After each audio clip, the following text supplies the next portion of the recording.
and thoughtful student discourse.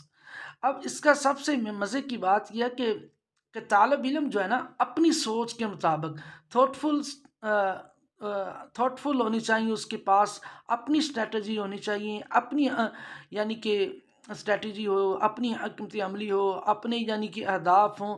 وہ کس طرح طالب علم اپنے آپ کو پروموٹ کرتا ہے لرننگ کے اندر، کوگنیٹو کیسے ہوتا ہے. یعنی کہ کوگنیٹو کا مطلب ہے کہ دماغی لحاظ سے وہ کیسے اپنے آپ کو یعنی کہ حکمت عملی کو تیار کرتا ہے، کہ طالب علم کیسے اپنے آپ کو تیار کرتا ہے. پوائنٹ نمبر 10 ہے قدیمی سلسلہ کے اندر، قدیمی جو تدریسی نظام ہے اس کے اندر teacher and student engage constructively in goals oriented assessment. یعنی کہ طالب علم اور استادہ کا جو تعلیمی مرحلہ ہوتا ہے یہ ایک قسم کا تعمیراتی مرحلہ ہوتا ہے، جس کے اندر دونوں کے اندر انڈرسٹینڈنگ، سیکھنے کا طریقہ، اور کس طرح بچے کو پڑھنا ہے، کیسے استاد کو پڑھانا ہے، اس کے لیے اسیسمنٹ کی کیا ضرورت ہے. تو یہ ساری چیزیں جو ہے یہ ایک طالب علم کے لیے اور ایک استاد کے لیے ضروری ہے کہ وہ تعلیمی مرحلے کے لیے جو بھی تعمیراتی چیزیں ہونی چاہیے ان کے پاس وہ ساری کی ساری اسیسمنٹ ہونی چاہیے، وہاں تک رسائی ہونی چاہیے کہ اس کے تعلیمی مرحلے کے اندر جو بھی چیز چاہیے طالب علم کو اسی وقت اس کو میسر ہونی چاہیے. نیو اسپیکٹس آف ٹیچنگ، یعنی کہ اب جدید جو طریقہ کار ہے ٹیچنگ کا، تدریس کا، پڑھنے پڑھانے کا، اس کے اندر 7 پوائنٹ ہیں، 7 چیزیں ہیں. سب سے پہلی چیز ہے پوائنٹ نمبر 1 ماڈلنگ.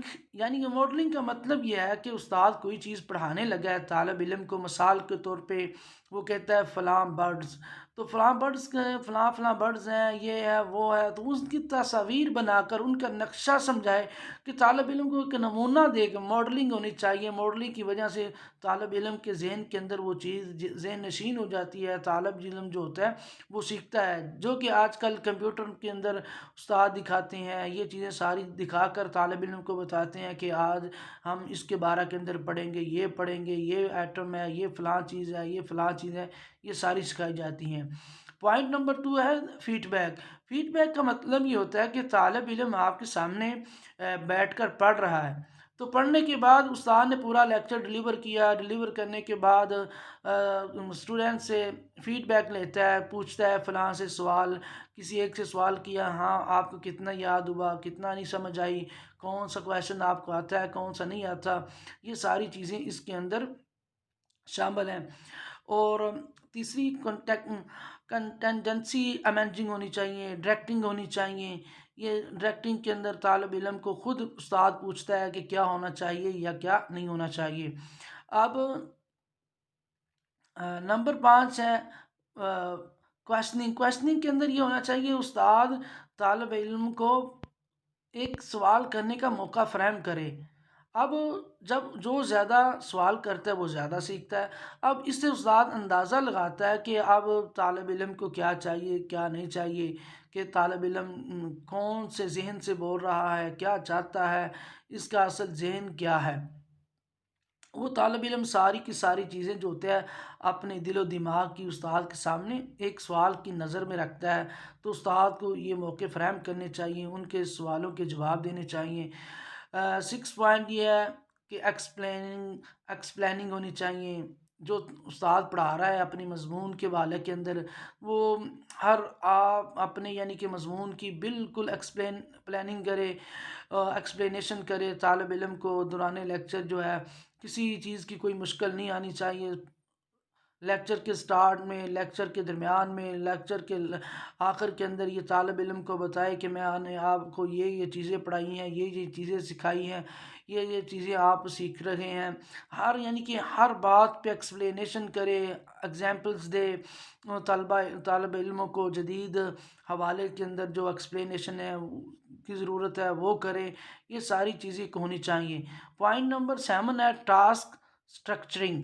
یعنی کہ کوئی بھی آپ طالب علم کو کام دیتے ہیں، تو کام دینے کے وقت اس کا اسٹرکچر بنانا چاہیے، ڈھانچہ دینا چاہیے۔